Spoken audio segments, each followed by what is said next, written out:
कृष्ण से कौन बड़ा, उन्होंने गुरु की तीन लोक के वे धनी, श्री सतगुरु आदि।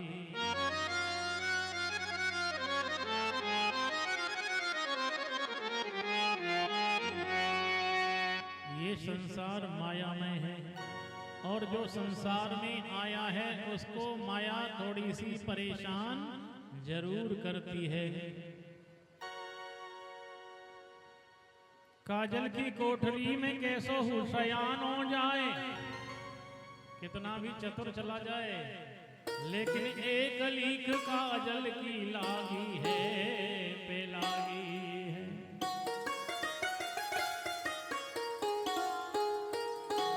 आप जानते हैं कि अग्नि के बिना रसोई नहीं बनती। ये बनती है? नहीं बनती। अग्नि उपयोगी है, परंतु मनुष्य उसके साथ विवेक से प्रेम करता है। करता है या पागलपन में प्रेम करता है? अग्नि से विवेक से करता है। अगर पागलपन में अग्नि से प्रेम करने लग गए तो हाथ जल जाएगा। जलेगा या नहीं जलेगा? कोई हाथ में अग्नि को इसलिए नहीं लेता है, फिर किससे लेता है? चिमटे से अग्नि को उठाया जाता है।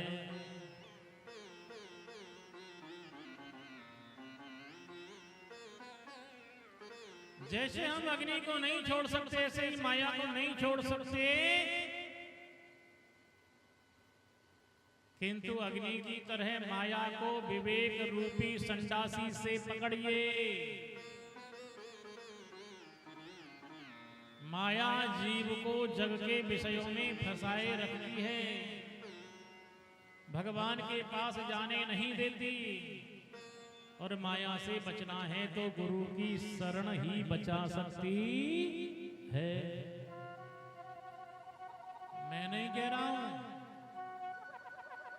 ये तो संत कह रहे हैं। माया दीपक नर पतंग भ्रामी भ्रामी रे इबे पड़ंत, कहें कबीर गुरु ज्ञान से एक आप उबरंत। कबीरदास जी कह रहे हैं गुरु के ज्ञान से व्यक्ति माया से बच सकता है। गुरु कृपा से, ईश्वर कृपा से प्राप्त ज्ञान विनय विवेक सद्गुण और सदाचार लाता है। इसलिए बाबा भी कह रहे हैं, पारस के परस से कंचन भई तलवार, और तुलसी तीनों ना गए धार मारे आकार। पारस मणि के स्पर्श करने से लोहे की तलवार सोना तो बन गई, लेकिन ना तो उसका आकार बदला, ना उसकी धार बदली, और ना उसका मारने का स्वभाव बदला। फिर कह रहे हैं कि ज्ञान हथौड़ा हाथ ले, ज्ञान हथौड़ा हाथ ले, सद्गुरु मिला सुनार, और तुलसी तीनों मिट गए धार मार आकार।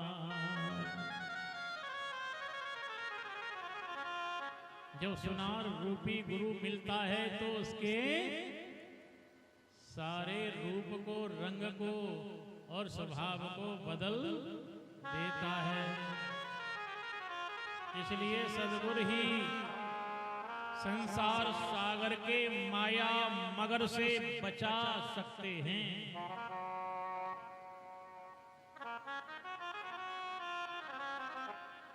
इसलिए राम जी गुरु जी के यहाँ हैं, और गुरु की महिमा बड़ी अपार, गुरु बिन होवे ना उद्धार। भजले भजले गुरु का नाम, मूर्ख भजले। गुरु की महिमा बड़ी अपार, गुरु बिन होवे ना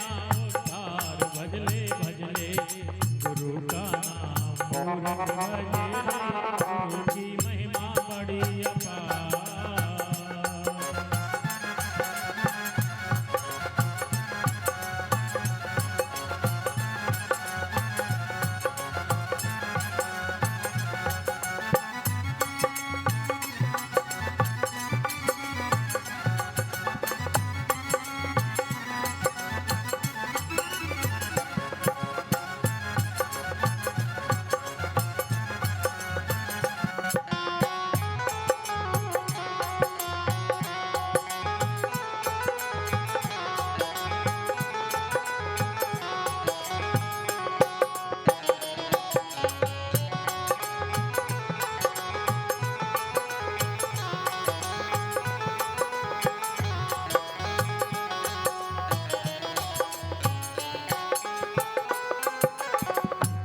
से ही शिक्षा पाई देखो लखन राम ने, संदीपन गुरु से विद्या पाई घनश्याम ने। गुरु से ही शिक्षा पाई देखो लखन राम ने, संदीपन गुरु से विद्या पाई घनश्याम ने। गुरु ही भक्ति का आधार, गुरु होवे नाम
सखत बने गुरु की कृपा से, पूरनमल जिंदा हो गए गुरु की सेवा से।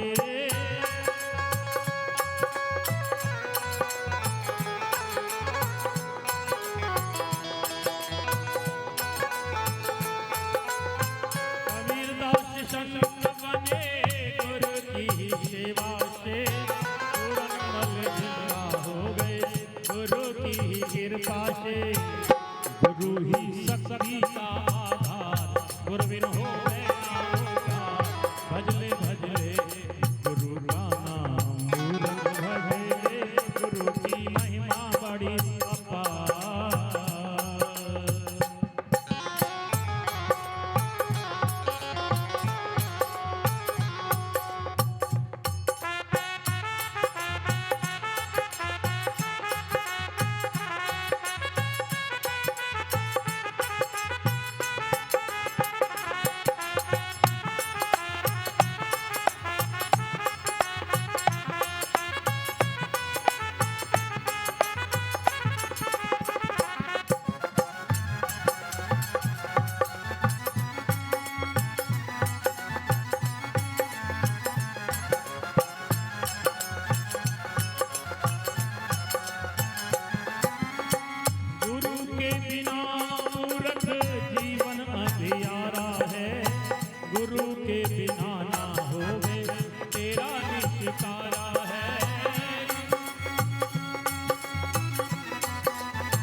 में पैसा कमाने की विद्या बताई जाती है। जीवन में पैसा ही सब कुछ नहीं है। जीवन में पैसा ही सब कुछ नहीं है। संस्कार भी होना चाहिए, संस्कृति भी आनी चाहिए। सा विद्या या विमुक्ते, विद्या मुक्ति दिलाती है। विद्या क्या देती है? मुक्ति देती है। और विद्यार्थी अगर विलासिता में फंस जाए तो उसके पास विद्या नहीं आती। किसके पास विद्या नहीं आती? जो विद्यार्थी विलासिता में फंसता, यानी कि शौक मौज में फंस जाता है, उसके पास विद्या नहीं आती। विद्यार्थी को शौक मौज नहीं करनी चाहिए। विद्यार्थी को शौक मौज नहीं करनी चाहिए। विद्यार्थी के लक्षण क्या हैं? काक चेष्टावको ध्यानम श्वान नेत्रा तथैव च अल्पाहारी गृह त्यागी विद्यार्थी पंच लक्षणम।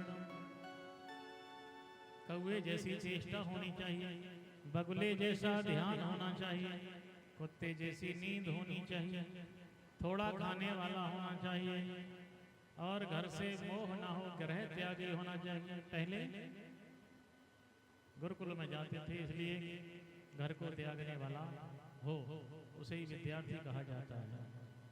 आज भी हॉस्टल खुले हुए हैं, वहाँ बच्चे घर छोड़ के जाते हैं। तो ये 5 लक्षण विद्यार्थी के हैं। विद्या क्या देती है? विद्या विनय निपुण गुणशीला। विद्या से विनय आती है, गुण आते हैं। इस श्लोक में लिखा विद्या ददाति विनयम। विद्या से क्या आता है? विनय।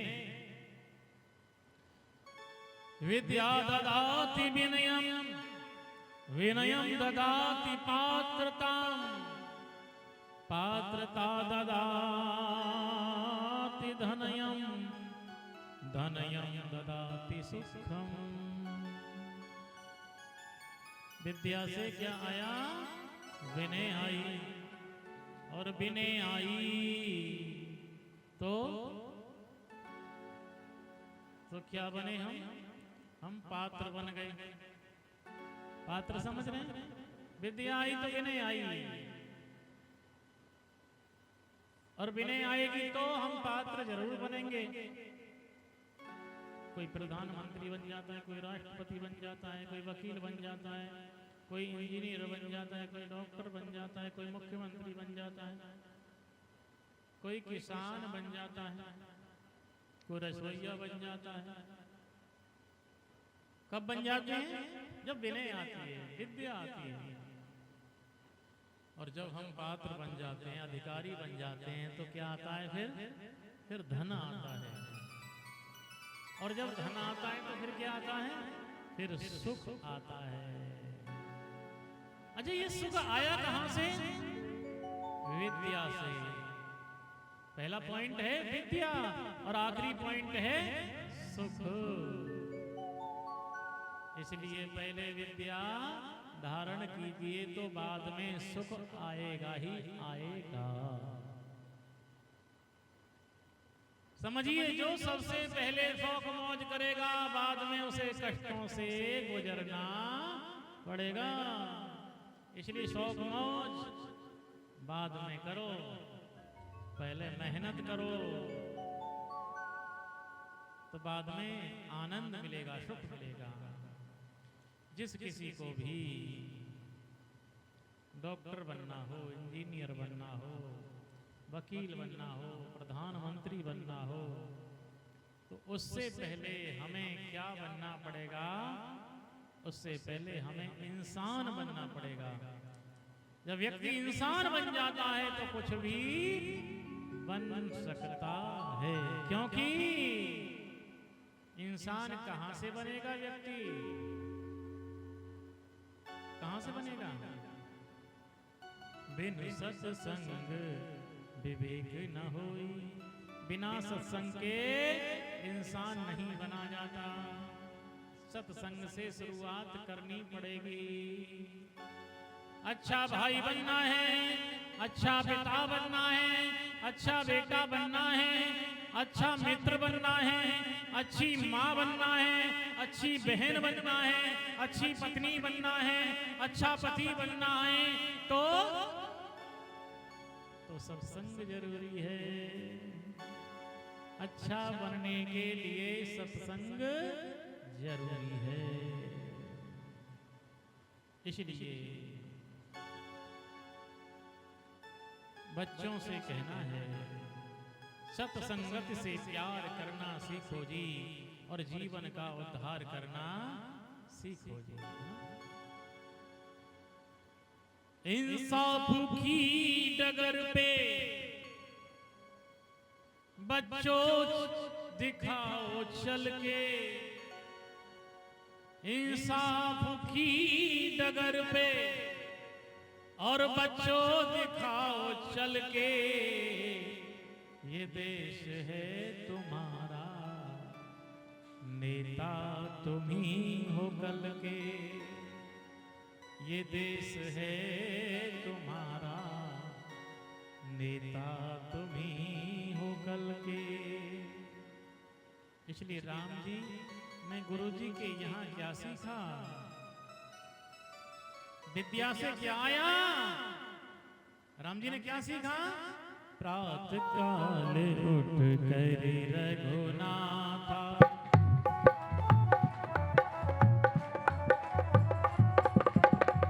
प्रातः काल उठ कर रघुनाथा, मातु पिता गुरु नावई माथा।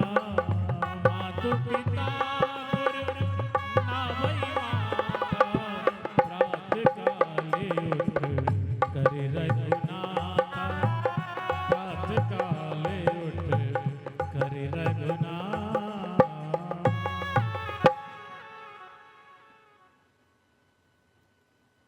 सुबह सुबह जागते हैं, माता पिता और गुरु के चरणों में वंदन करते हैं। और आज के सुधरे हुए लोगों का क्या है? जबकि नियम ये है कि प्रभाते कर दर्शनम, सुबह सुबह अपने हाथों का दर्शन करो। लेकिन सुधरे हुए लोग क्या करते हैं? प्रभाते कप दर्शनम, प्रभाते कप दर्शनम, सुबह सुबह चाय के कप का दर्शन करते हैं। ये 20 साल पहले की बात है। यह बात है हम 20 साल पहले कहवे कथा में, अब बदले वो मामलो हैं। अब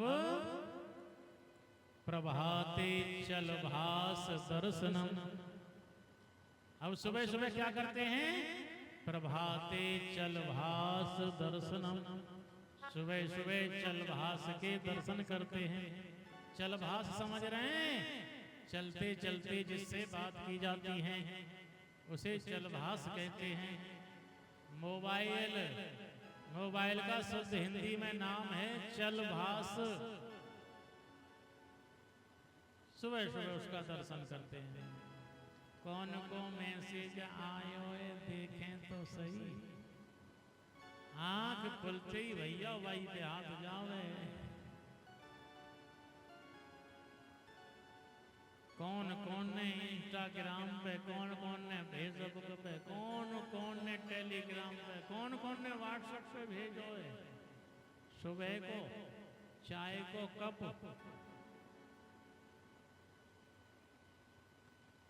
जबकि नियम ये है कि प्रभाते कर दर्शनम, सुबह सुबह अपने हाथों का दर्शन करेंगे तो आपका दिन शुभ रहेगा।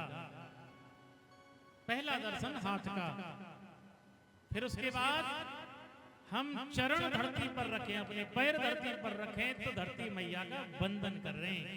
हे माँ, हम आपके ऊपर चरण रख रहे हैं, अपने पैर रख रहे हैं, क्षमा करना, रखना पड़ेगा। क्षमा याचना धरती मैया से मांगनी चाहिए।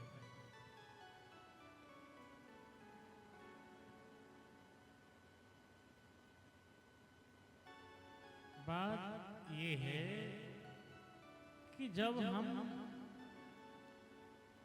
धर्म का पालन करेंगे, मर्यादा का पालन करेंगे, तभी हमारे बच्चों में दिव्य संस्कार आएंगे। हम ही मर्यादा का पालन नहीं कर रहे, हम ही धर्म का पालन नहीं कर रहे, तो हमारे बच्चों में कहां से संस्कार आएंगे? नहीं आ पाएंगे। सीधा साधा नियम ये है कि बालक जैसा देखता है वैसा ही अनुकरण करने लग जाता है। माता पिता के बर्ताव को देख करके बालक उसी तरह का बर्ताव करने लग जाता है। इसलिए ऐसे समझिए। कैसे समझेंगे? एक बहू थी और उस बहू ने क्या किया? उस बहू ने ये किया, उसके जो ससुर थे वो वृद्ध हो गए, और वृद्ध हुए तो बुढ़ापा एक कड़वा सच है, नाक से भी पानी आने लग जाता है, आंख से भी पानी निकलने लग जाता है, मुंह से भी पानी निकलने लग जाता है। और ये जिस पर भी बुढ़ापा आना है उसके साथ सबके साथ होना है। तो उस बहू ने क्या किया? अपने ससुर की चारपाई एक कमरे में डाल दी। समझना बच्चे कहां से संस्कार लेते हैं। कथाएं क्यों होती हैं? कथाएं इसीलिए होती हैं घर गृहस्थी की बातें बताने के लिए, संस्कृति और संस्कारों की जागृति के लिए कथाएं होती हैं।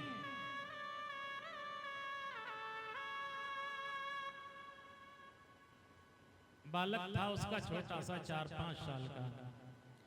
उसने बुजुर्ग के लिए, ससुर के लिए कमरे में बंद किया, और जो जंगला होता है रोशनदान, उसके पास में घंटी लटकाई, घंटी में रस्सी बांधी। कहा बाबा से, पिताजी जब आपको भूख लगे तो घंटी बजा देना,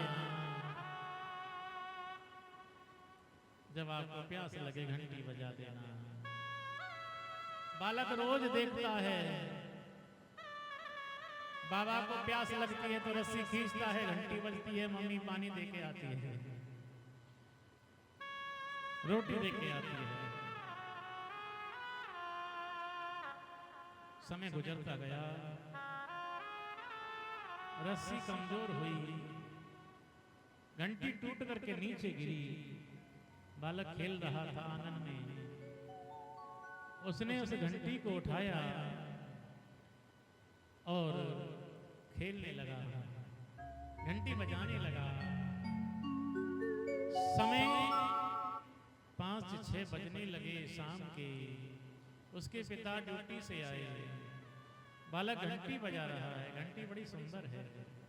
पिताजी ने कहा बेटा ये घंटी कहाँ से लाए? लाओ हमें दे दो, ये तो बड़ी सुंदर है, ये हमारे काम आएगी। छोटा सा बालक कहता है हाँ पिताजी ये घंटी तो मेरे काम की है, तुम्हारे काम की नहीं है, ये मेरे काम की है। पिता ने कहा बेटा ये आपके क्या काम आएगी?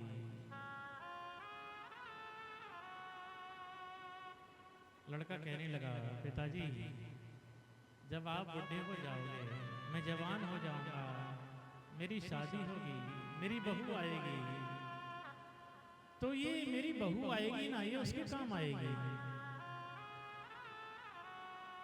मेरी बहू तुमको कमरे में बंद करेगी और ये घंटी टांगेगी, जंगला पर रस्सी बांधेगी।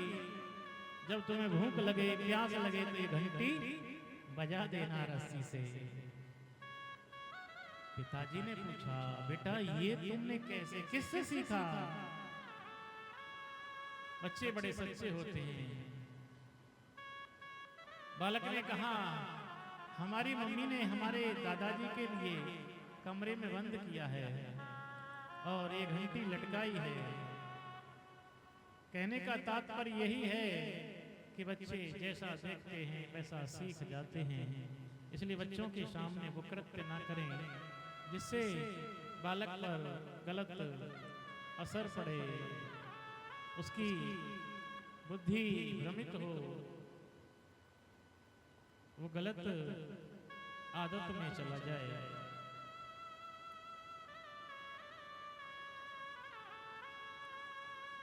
तो बात यही है, संस्कार बचपन से आते हैं। संस्कार गर्भ से आते हैं। माँ अपने बेटे को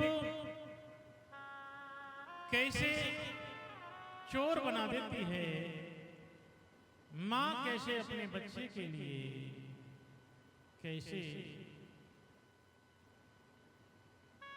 अभिमन्यु बना देती है, जो चक्कर बिहू को तोड़ देता है। कहां से सीखा उसने? सारी विद्या गर्भ में सीखी। पिता बता रहे थे, बताते बताते बच्चा गर्भ में जैसा माँ सुनती है वैसा सुनता है, जैसा माँ खाती है बच्चे को भी वैसा ही पोषण मिलता है। बालक सुनता रहा, माँ को नींद आ गई। जब द्वार से निकलने की कथा आई, अर्जुन सुना रहे हैं, माँ को नींद आ गई। और जब बच्चा माँ सोती है उसी समय बालक को भी नींद आ जाती है।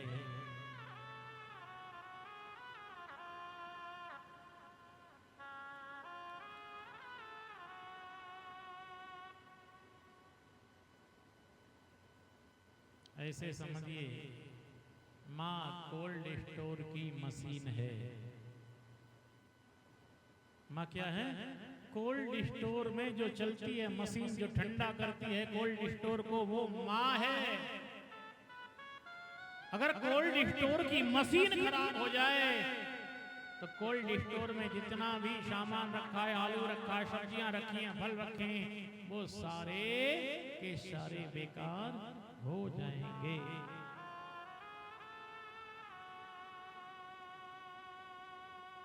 ऐसे ही माँ है। अगर माँ का आचरण बिगड़ गया तो संतान का भी आचरण, संस्कार, चरित्र सब बिगड़ जाएगा। इसलिए वो अभिमन्यु और उसकी सूक्ष्म आत्मा माँ के दिमाग से टकराई और वो कहती है, सूक्ष्म आत्मा, अरे माँ ये हाल भी देखा है, तारीफ की नजरों में लम्हों ने खता की थी, सदियों में सजा पाई। एक लम्हे ने गलती की थी लेकिन सजा सदियों में मिली। ना संस्कार में शरण रहे। समझना बात के लिए, संस्कार कमजोर नहीं होना चाहिए। ना संस्कार में शरण रहे और धुंधला न कोई आवरण रहे। कोई माँ होकर गर्भ अवस्था में, कोई माँ होकर गर्भ अवस्था में सुंदरतम वातावरण रहे। कैसा वातावरण होना चाहिए? सुंदर वातावरण हो। और चूक हुई तो जाने क्या क्या, समझना, चूक हुई तो जाने क्या क्या, और दर्द उठाना पड़ता है। फिर मुझसे पूछो इसका कितना मूल्य चुकाना पड़ता है। मुझसे पूछो इसका कितना मूल्य चुकाना पड़ता है। चूक हुई तो जाने क्या क्या, चूक हुई तो जाने क्या क्या, दर्द उठाना पड़ता है। मुझसे पूछो, मुझसे पूछो, मुझसे पूछो इसका कितना मूल्य चुकाना पड़ता है। मुझसे पूछो इसका कितना मूल्य चुकाना पड़ता है।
समझना बात के लिए, एक एक शब्द बहुत कीमती है।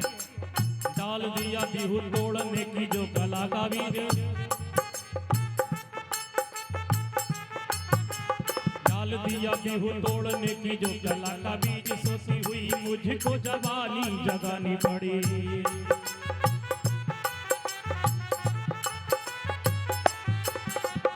युद्ध हो रहा हो, युद्ध हो रहा हो, कौन योद्धा शांत रहता है। युद्ध हो रहा हो, कौन योद्धा शांत रहता है। जोश था तो वीरता की आन निभानी पड़ी, जोश था तो वीरता की आन निभानी पड़ी। लोहा मान गया मेरे युद्ध कौशल का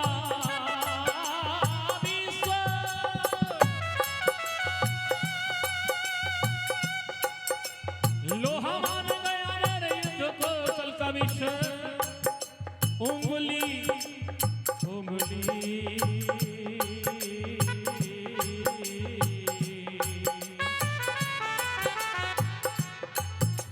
लोहा मान गया मेरे युद्ध कौशल का विषय। उंगली सभी को दांत तले दबानी पड़ी। अनजाने गलती हुई थी आपसे, किंतु वो सूक्ष्म आत्मा माँ के दिमाग से टकरा के बोल रही है, अरे माँ, अनजाने गलती हुई थी तुमसे, किंतु कीमत मुझे तो जान दे के गंवानी पड़ी। कीमत मुझे तो जान दे के चुकानी पड़ी। कीमत मुझे तो जान दे के चुकानी पड़ी। कीमत मुझे तो जान दे के चुकानी पड़ी। कीमत मुझे तो जान दे के चुकानी पड़ी।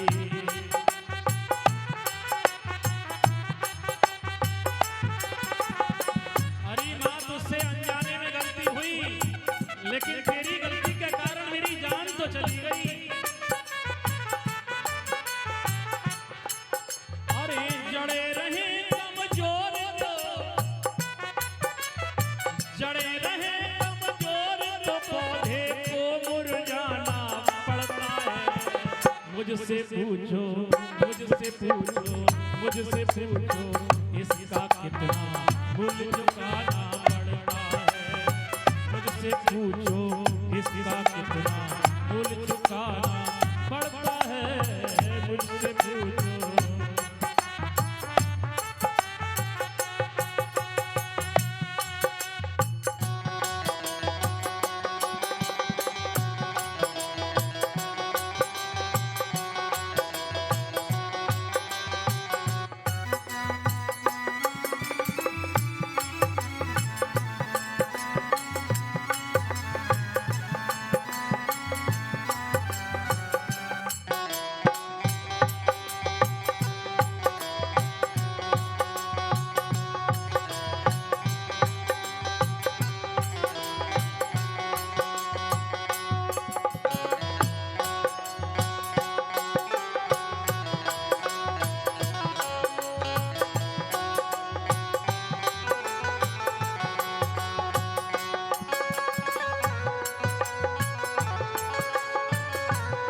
वक्त ने लिखा था वही है जिंदगी में, कहता नहीं कि आपका दुलारा नहीं था। सौर पुत्र भी होने जानते नहीं थे, और मुझको शीश झुकना गवारा नहीं था। युद्ध लड़ने गया था वो तेरे ही कर्म की सीख, युद्ध लड़ने गया था तेरे ही कर्म की सीख। कौन कहेगा जवाब में करारा नहीं था। सारे महारथी तेरा ये अकेला शेर, सारे महारथी तेरा ये अकेला शेर। मारा तो भले गया किंतु हारा नहीं था, मारा तो भले गया किंतु हारा नहीं था, मारा तो भले गया किंतु हारा नहीं। देख पराक्रम दुश्मन को, देख पराक्रम दुश्मन को शीश झुकाना पड़ता है। मुझसे पूछो, मुझसे पूछो, मुझसे पूछो इसका कितना मूल्य चुकाना पड़ता है। मुझसे पूछो इसका कितना मूल्य चुकाना पड़ता है। उम्र नहीं हीरों को अपना, उम्र नहीं हीरों को अपना सौर दिखाना पड़ता है। मुझसे पूछो, मुझसे पूछो, मुझसे पूछो इसका कितना मूल्य चुकाना पड़ता है।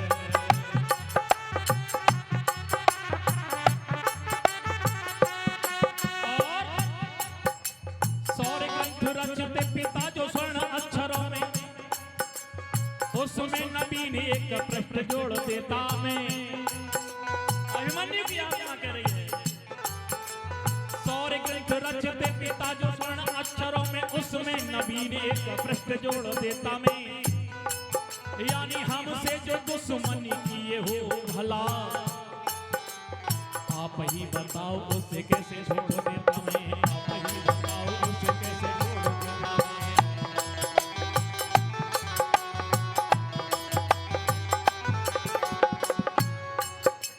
साहसी पराक्रमी परंपरा निभाते हुए, साहसी पराक्रमी परंपरा निभाते हुए नींबुओं सा शत्रु दल को निचोड़ देता मैं।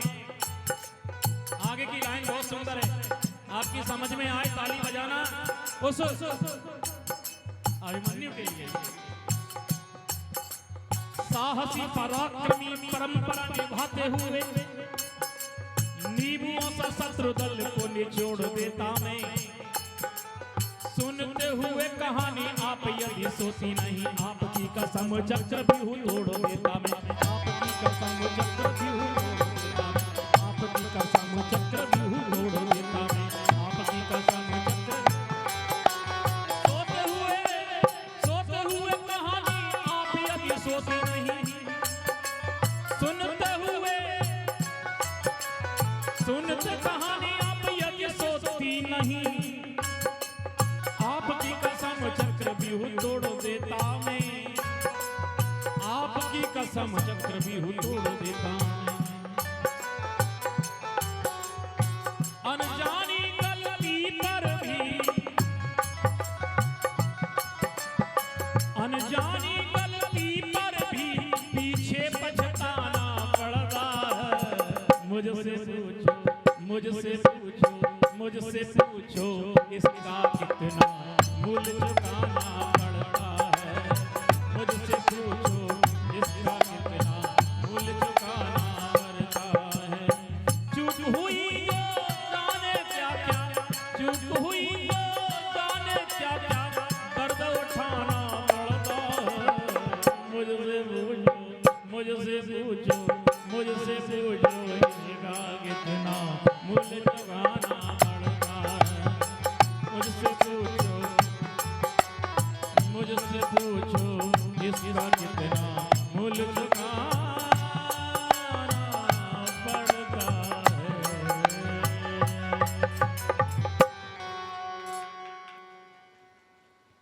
मुझसे पूछो इसका कितना मूल्य चुकाना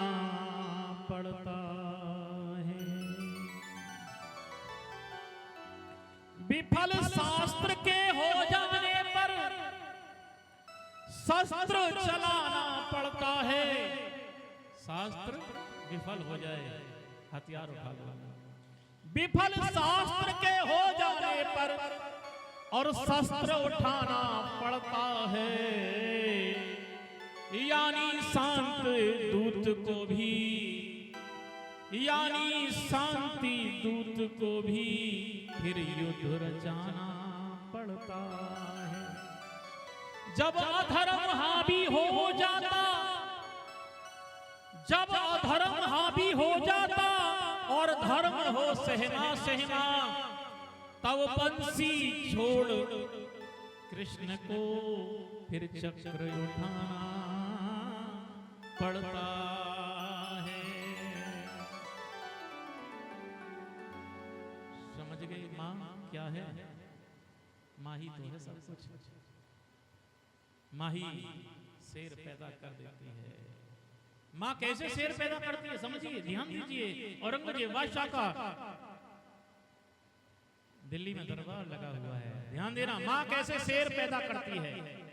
दिल्ली में औरंगजेब बादशाह का दरबार लगा हुआ है और बूंदी के राजा जसवंत सिंह उस दरबार में रानी पद्मावती को साथ में लेकर के गए हुए हैं। महाराज हुआ क्या, सभी ने बेगम साहिबा को नमस्कार किया, लेकिन रानी पद्मावती ने नमस्कार नहीं किया। बेगम साहिबा को बुरा लगा और औरंगजेब बादशाह तक खबर आई तो औरंगजेब बादशाह ने पूछा, राजा जसवंत सिंह ने आपकी रानी ने हमारी बेगम को सलाम क्यों नहीं किया, नमस्कार क्यों नहीं किया? तो रानी पद्मावती ने कहा, महाराज वो मैंने जानबूझ करके प्रणाम नहीं किया, मैंने जानबूझ करके नमस्कार नहीं किया। क्यों नहीं किया? कारण आगे बताऊंगी जब समय आएगा, अभी समय नहीं है। एक दिन की बात है कि आज महाराज जसवंत सिंह अकेले गए हुए हैं।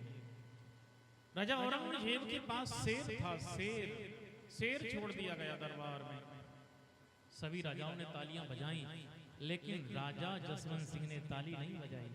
औरंगजेब ने पूछा, आपने ताली क्यों नहीं बजाई? उनके मुंह से निकल पड़ा कि ऐसे शेरों से तो हमारे यहाँ बच्चे खेलते हैं, इसके लिए क्या ताली बजाना? बच्चे खेलते हैं इससे। हाँ। औरंगजेब बादशाह ने कहा, तो कल आपके बच्चे की, ये मैं वैसे ही नहीं बोल रहा हूं, लिखा हुआ है, इतिहास में लिखी हुई बात है। औरंगजेब बादशाह ने कहा, कल तुम्हारे बच्चे की और हमारे शेर की कुश्ती होगी। जसवंत सिंह शाम को घर आए, आंखों में लाल डोरे हैं, आंखें नीचे को झुकी हुई हैं, और बेटा ने देखा पिताजी सहमे सहमे हैं और पूछ बैठा बैठा, पिताजी और दिन आते थे तो आपके चेहरे पर मुस्कान होती थी, लेकिन आज उदासी किस कारण से है? पिताजी कहते हैं, बेटा उदासी का कारण एक है, मैं तेरी कुश्ती एक नाहर से बच के आया हूं। बेटा ने कहा, बस इतनी सी बात के लिए आप उदास हैं? आपके नाम को डूबने नहीं दूंगा, कल मैं आपके साथ चलूंगा, कल मैं आपके साथ चलूंगा। दूसरे रोज दरबार लगा, दरबार बहुत ही भारी है, अपने अपने आसन पर बैठे सारे सरदारी है। हुआ क्या, उस लड़के का नाम था पृथ्वी सिंह। उम्र कितनी? 11 साल। 11 साल की उम्र है। हुआ ये, झट खींच जांघिया पृथ्वी सिंह, दूसरे रोज दरबार लगा, और दरबार आज अति भारी है, अपने अपने आसन पर बैठे सब सरदारी है।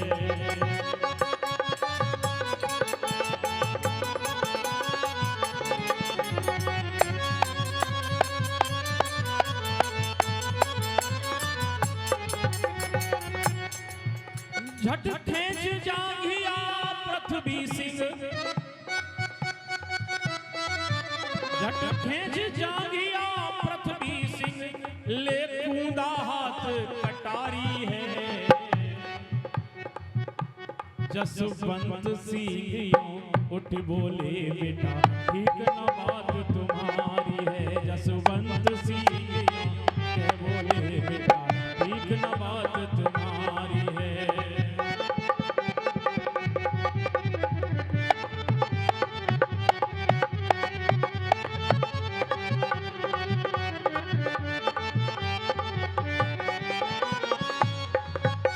जसवंत सिंह ने कहा बेटा ये आपकी बहादुरी नहीं है क्या? ये शेर तो नंगे हाथों से, ये शेर तो नंगे हाथों से तुमने क्यों लई कटारी है। वालिद के ऐसे वचन सुनी दीनी फेंक कटारी है। वालिद के ऐसे वचन सुनी दीनी फेंक कटारी है।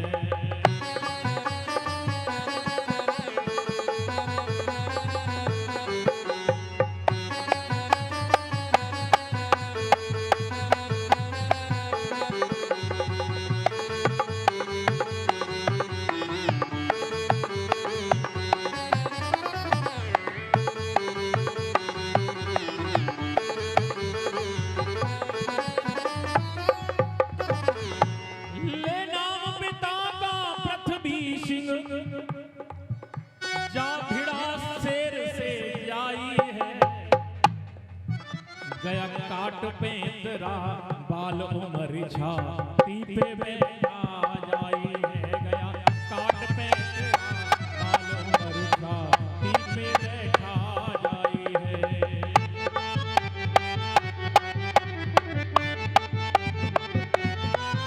एक बार फेंक दई पिता पास, छाती के दो टुकड़े कर दिए, चीर दिया शेर के लिए।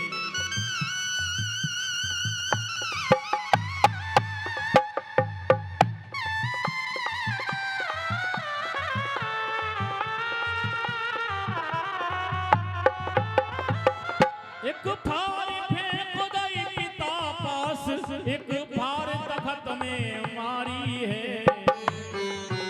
जसवंत सिंह की गोदी में आकर बैठा बलधारी है। जसवंत सिंह की गोदी में आकर बैठा बलधारी है।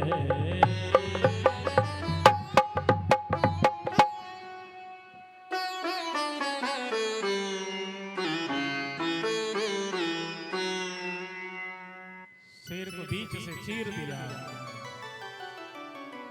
उसी समय रानी पद्मावती उसी दरबार में खड़ी होती हैं और कहती हैं महाराज तब भरी सभा में रानी ने,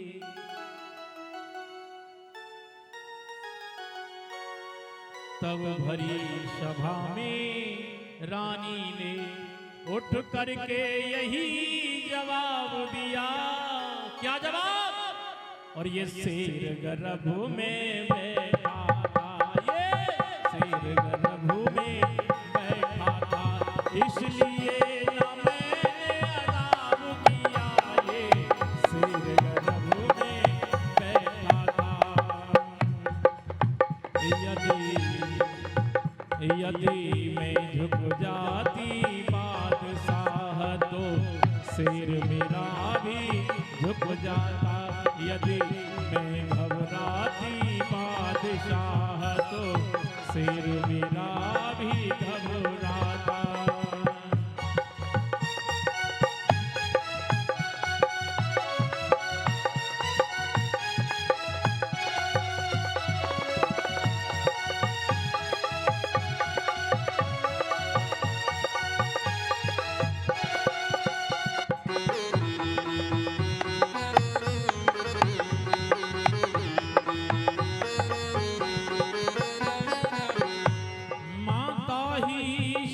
नशेनी है मैया ही दुख की देनी है।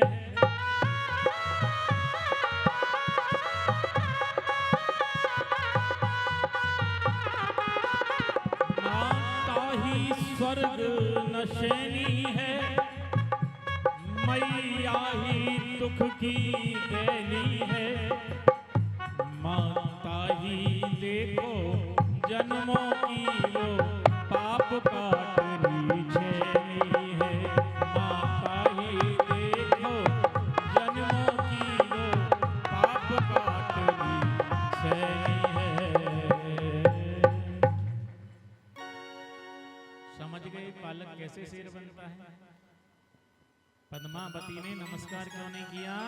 क्योंकि नमस्कार करने में सर झुकता है, इसलिए बालक पर असर पड़ता झुकने का, तो वो वीर नहीं बन पाता। और मैया क्या चालाकी सिखाती है, इतना बड़ा पड़वे बैठा वे, और क्या चालाकी सिखाती है बेटा के लिए। पापा आएंगे लड्डू लाएंगे, जबकि धर्म की मूर्ति है पिताजी, पापा नहीं है। रामायण कह रही है हमारी, यद्यपि कीन तुम दारुण पापा, कलयुग एक पुनीत प्रतापा। बड़े पाप को पापा कहते हैं, दारुण पापा। पापा का मतलब है बड़ो पाप, पिताजी नहीं है पापा का मतलब है ना, बड़ो पाप। अब तुम दिन रात पापा ही पापा चिल्लवाते हो, अब बड़ो पाप तो घर में आ गए भाई, पापा पापा। कब कब मम्मी कहते हैं पापा।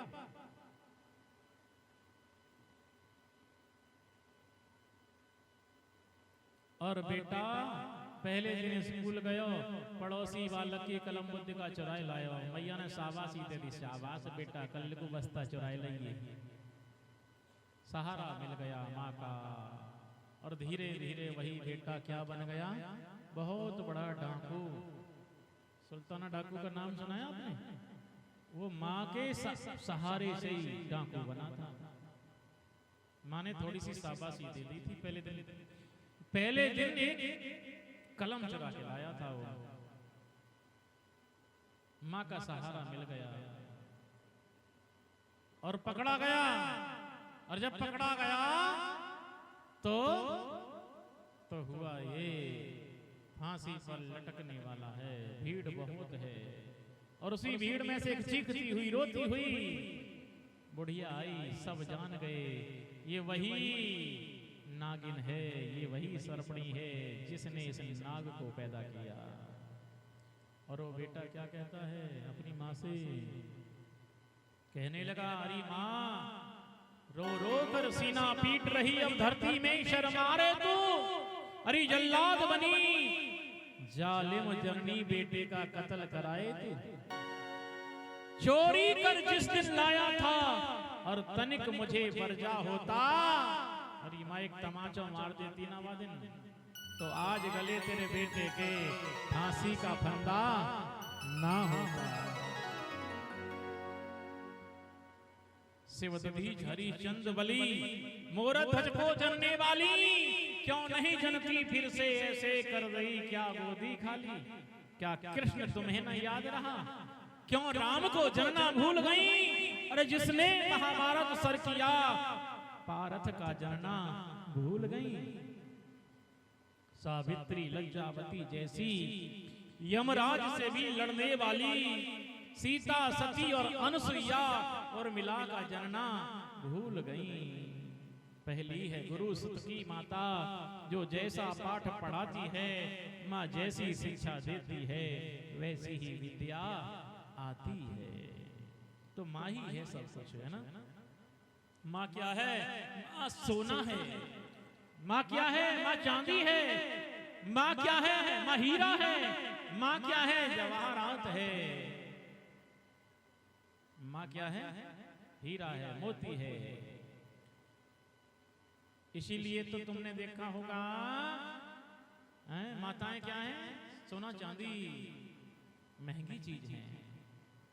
इसलिए सोनार को देखा होगा, सोने की चीज को छोटी सी कागज में, रंग बिरंगे कागज में रखेगा, फिर जो है डिब्बी में रखेगा, फिर उस डिब्बी को एक और डिब्बी में रखेगा, फिर उस डिब्बी को और डिब्बा में बड़े में रखेगा, फिर उस डिब्बा को तिजोरी में रखेगा, फिर अंदर के ताला लगाएगा, फिर बाहर की किवाड़ों का ताला लगाएगा। और तुमने लोहे की दुकान देखी है? लोहे के गाटर नोई चौड़े में पड़े रहे, ट्रैक्टर ट्रॉली नोई चौड़ी में खड़ी रहे हैं। लोहे को कछु ना कोई बिगाड़े, ना लोहे को कोई देखे। इसलिए नमक के कट्टा देखें, नई दुकान में पड़े रहे, कोई ताला नहीं लगा रहे। ये माताएं ही हैं जो देश को चला रही हैं। माताएं ही हैं जिनके लाल देश की रखवाली कर रहे हैं। माताएं ही हैं जिनके बेटे प्रधानमंत्री हैं। माताएं ही हैं जिनके बेटे मुख्यमंत्री। माताएं हैं जिनके बेटे इंजीनियर बने हुए हैं। इसलिए माताओं को सावधान रहने की बहुत जरूरत है। इसलिए उनको सोना चांदी बताया गया, कीमती है। इसलिए माताएं बुरा ना माने करें कि कथा ज्यादातर हमको ही सुनाते हैं, कथा में हमारी बात ज्यादा करते हैं।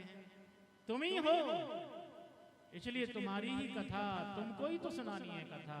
क्योंकि देवियां देश की जाग जाएं अगर, युग स्वयं ही बदलता चला जाएगा।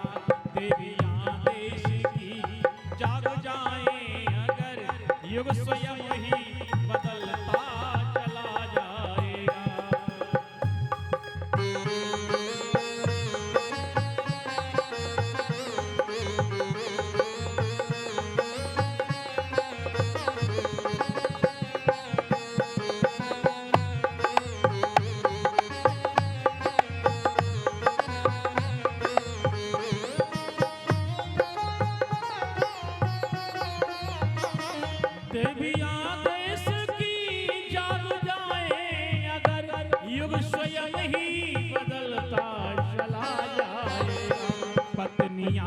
सादगी साध पाए अगर, पत्नियां सादगी साध पाए अगर, पति स्वयं ही बदलता चला जाएगा। पति स्वयं ही बदलता चला जाएगा। देवियां देश की जाग जाए अगर,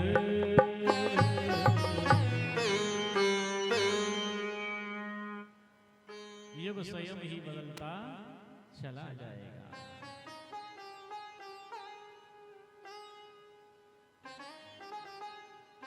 आप राम कथा का आयोजन करा रहे हैं तो राम को पहचानिए।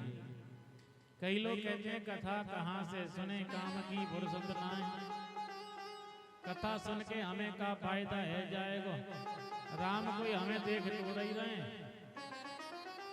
ऐसे सोचने पर आप दुखिया बन जाओगे। हम कोई भी कार्य करें तो किसके लिए करते हैं? सुख के लिए करते हैं। मगर कभी सोचा है सुख कहाँ है? चोर चोरी करता है तो सुख के लिए करता है, मुझे सुख मिलेगा। हम दुकान खोलते हैं तो सुख के लिए खोलते हैं। हम नौकरी करने जाते हैं तो सुख के लिए जाते हैं, सुख मिलेगा। कोई भी काम हम खेती करते हैं तो सुख के लिए करते हैं। मगर ये भौतिक सुख है, वास्तविक सुख कहाँ है? सुखी मीन जी में नीर अगाधा, जिन हरि शरण नए कऊ बाधा। परमात्मा की शरणागत हो जाओ, सुखिया बन जाओगे।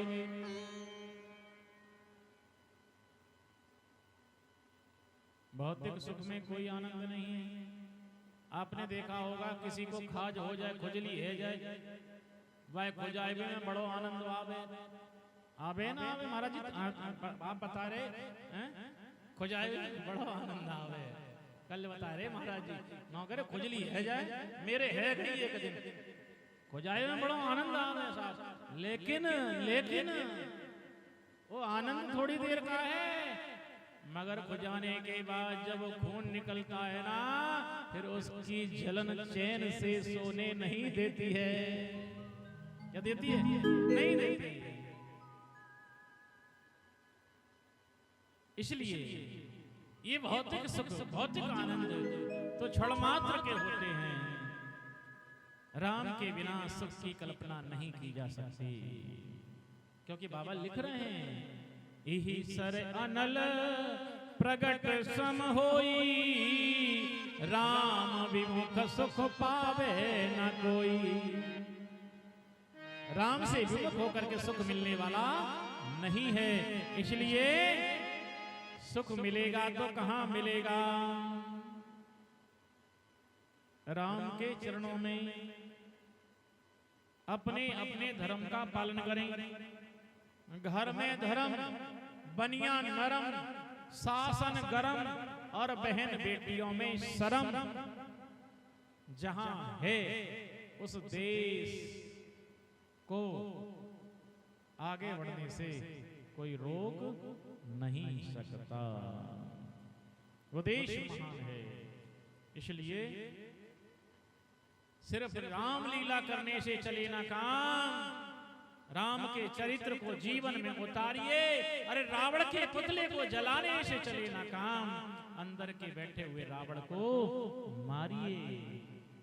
एक जगह राम लीला है रही था, 20 साल पहले बात बता रहे हैं हम, और वायु शहर में हमारी कथा चल रही। सवेरे सवेरे मोबाइल का जमाना ना हो, जब है पेपर का जमाना हो, सवेरे सवेरे अखबार आवे, हमने अखबार पढ़ो तो वहां में लिखी रही कि राम जी साइकिल लेके भाग गए।